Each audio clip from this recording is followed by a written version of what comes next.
Please, sir. I want some more.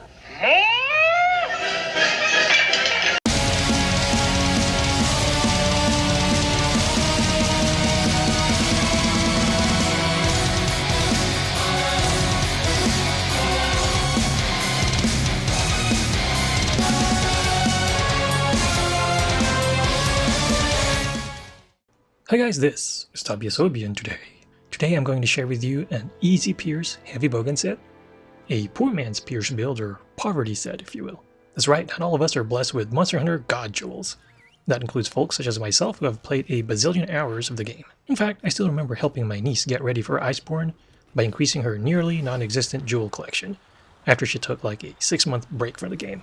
When we finished our hunt, I asked her what she got, and she goes, "Well, I didn't get a Vitality Jewel, unfortunately, but all I got is this Mind's Eye Jewel." That's right, the good old Desire Sensor basically gave my niece, who was trying to get an extra Vitality Jewel, a Mind's Eye Jewel, which she had absolutely no idea as far as what it was used for. So what did I get in that hunt? A Vitality Jewel. It's like my 50 plus something Vitality Jewel. Oh yeah, and a super ultra rare Antidote Jewel as well. This game, man. So yeah, to this day, I still don't have a Mind's Eye Jewel after 1,000 plus hours of playing this game. Another jewel that I still don't have? That would be a Pierce Jewel. This, by the way, made me feel extra salty after I got my 3rd spread jewel while playing World. Especially since, back then you only needed 1 of those, and then I got 3. Oh, and I also got a 2nd Mighty Bow Jewel, which was extra funny because I don't even really use the bow. On the plus side, Iceborne now allows you to have Spread Shot level 2, so I'm glad I didn't sell my extra decos. I also got my first ever 4-shot jewel while playing Iceborne, so my cup is now half full. The common theme, of course, was I was not specifically looking for a 4-shot jewel. It sort of just kind of happened and I remembered it. I'm like, oh my god, I finally got a 4-shot jewel. That's pretty much how the Desire Sensor works, for you longtime Monster Hunter fans. Now the good news is that even without Pierce Jewels, you can still get Piercing Shot level 2 in your set. Yes, it might not be as optimal as the builds that use the Pierce Jewels, but it's still pretty darn good. And it still lets you enjoy Iceborne's improved Pierce Shot mechanics, without having to have Pierce Jewels. I mean, as someone who loved Pierce Shot in the old games, it is so wonderful to see it viable again. Especially if you use a heavy bowgun to soften a monster from head to toe with your clutch claw. It's like firing BB guns through softened butter. I just love that sound as it just goes through its target. Anyway, any poor man's Pierce Shot build needs to start with a Nargacuga head and an Azure Rathalos Alpha Plus waist. Each of those has piercing shots, bringing your Pierce Shot skill to level 2. And then after that, we will use 2 of my go-to armor pieces when creating a set based on critical damage. The first is the Garuga Beta Legs, which comes with Critical Eye 2 and a buttload of slots. I mean, just pair that up with a Master's Charm 4, and all you need is 1 Expert Jewel to reach the max Critical Eye level of 7. The other armor piece after that is the Shara Ishvalda Arms. This comes with Critical Boost level 2, which means that once again, all you need is just 1 jewel to max out the skill, this time a Critical Jewel, in order to reach Critical Boost level 3. This will make your critical shots do 40% extra damage instead of the base 25% damage from crits. Now for my last piece, this one is based on personal preference really. So you can pick whatever you want, but I picked the Seething Basil Juice or Basil Geese chest.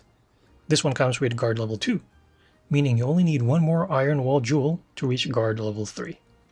Obviously that's not the max, but it also means that you can finally get that great decrease in the impact of attacks to your shield. Now I have been a huge proponent of using shields on my heavy bowguns ever since Try. In fact, I still remember one of my teammates, who had no experience with bowguns, freaking out when he saw Elatrion headed my way, and I just stood there instead of dodging, and that was when we pretty much had no cards left. And so he really thought I was going to die or card. And then pa-chonk! I just blocked the whole thing. Managed to survive, and then had time to heal, and we actually finished the hunt after that.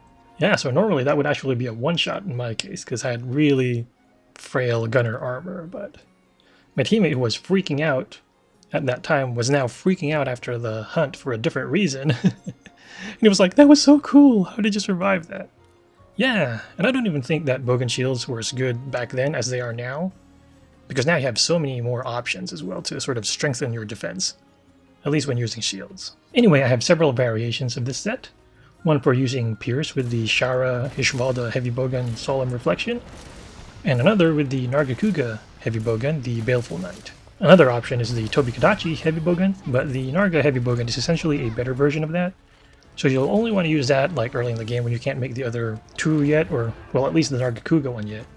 But once you can, just sort of, it makes more sense to switch to a Nargacuga, because then you can use Elementalist and all that other stuff. Plus you get like an extra slot, I believe. Now, as far as the Shara HBG versus the Nargacuga, the Shara Hishvalda one has higher raw attack, but uses auto reload, and also can't use non-elemental boost.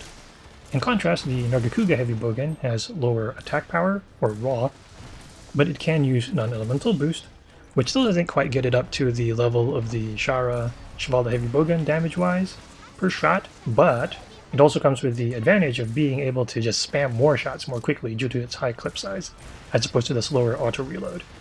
Anyway, that's the reason why it's considered sort of the best Pierce Heavy Bowgun at this moment. Anyway, you can use the same mixed armor combo for both of these heavy bowguns, but you will have to tweak the jewels or decos a bit in order to match whichever of the two bowguns that you use. Now, like I said, I put this build together to make it easy because you don't really need a ton of like hard to get jewels.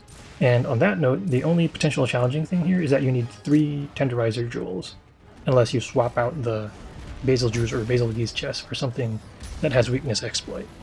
On the plus side, the Tenderizer jewels aren't really super rare, and I say that because I have a ton of them. Then again, you never really know with RNG, so I'm not sure if some of you don't have like 3. Yeah, but if that's the case, just swap out the Basil chest with like a Rathalos one, and then you'll just need 1 Tenderizer jewel after that. If you still want the improved guard, you can just gem more Iron Wall jewels if you have more of those. Well, that or just stack shields on your bowgun as well. Speaking of bowgun customizations, as far as the Shara Heavy Bowgun, that one has auto reload, so you don't really need any reload customizations for that. And for the Nargacuga HBG, that actually does benefit from, I believe, recoil. So just adding one of those lets you go from normal recoil to fast recoil, which means you can shoot your guns at a higher clip.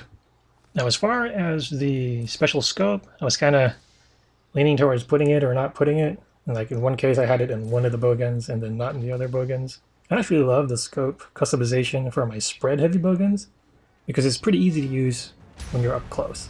For longer range ammo, however, it can be a little bit finicky, and you might end up wasting time adjusting your distance to get the best critical damage, especially if you're not quite used to it yet. And so if you have a problem with that, just don't use it and maybe put a long range augment instead, or I mean a long range customization boost instead, or some other customization option that works for you. Now, depending on your comfort level, you can either go all defense and stack even more shields, or you could swing the opposite direction and just take out the shields and just stack up the extra attack as far as your bowgun customizations is concerned. This one kind of approaches a middle ground as far as those approaches are concerned. And as you can see, I also added Health Boost 3 for both builds.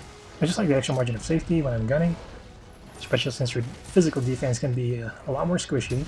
But if you don't feel like you need health boosts, especially with the shield, you can just go ahead and swap those out with either attack boosting skills or some other quality of life skill that you prefer.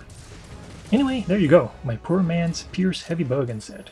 I mean, the videos I've been showing, I didn't even practice. I just went ahead and started hunting with a Pierce Heavy Bowgun, which I haven't used in a while, and I was getting some pretty good times.